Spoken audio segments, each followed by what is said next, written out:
At the moment, we're in a difficult time. There's a lot of pressure on the industry. There's pressures to improve safety always, to increase uptime, and to do things faster. At the same time, we've got to reduce costs, headcount, and non-productive time. And the question really is, do we do that by just putting in more hours? Do we have to look at a different approach? At this point, I get a lot of people say, we do condition monitoring already. We have a condition monitoring program, that box is ticked. So I always ask them, if you're doing all of this, do you still see failures? And the answer is always yes. We still have, if you talk to an offshore engineer, you can ask them a question, when was the last time you had a failure that cost you a day's downtime? And they'll probably tell you a 2-week story where something failed. And yet they're already doing condition monitoring.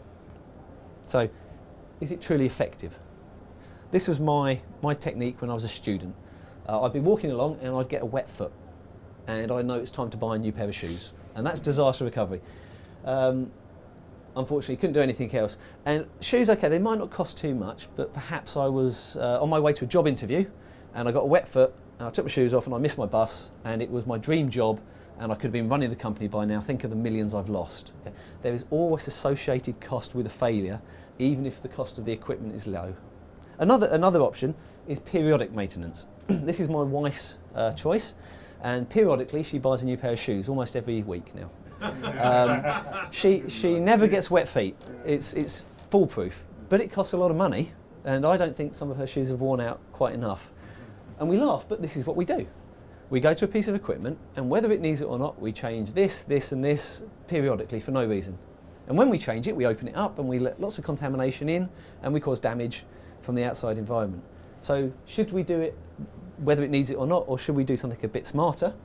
And preventative maintenance is what I do now. Now all grown up, kind of. I look at my shoes, when they look like that, I take them to a shop and I get the soles replaced. It costs me a fraction of the price of the new shoes. I can do it when I want, I can schedule that in, and now my shoes will last me another year or two before I do it again. Are we using the right tool, or are we using a hammer to bang in nails? Or are we using a spanner to bang in nails? We're using a spanner for every single task on the rig. We're not. We pick the right tool for the job. You know, if you send to a laboratory, you get great feedback information. You get lots of data, you can spot lots of types of failure. You get expert advice as well. You can pick the phone up and call someone who can help you. But there's time involved. You take a sample, you send it onshore. It may take a week, it might take 2 weeks until you get your information. With onboard, feedback time is reduced. Just take a sample, do a test. Skill level, it can be really simple to do, but there's not as many parameters that you can test on board as you can with a lab. And online, the least number of parameters. You have to pick the ones that show you the common cause of failure on that equipment, but the feedback time is immediate. These two, lab and onboard tests, suffer from sample accuracy.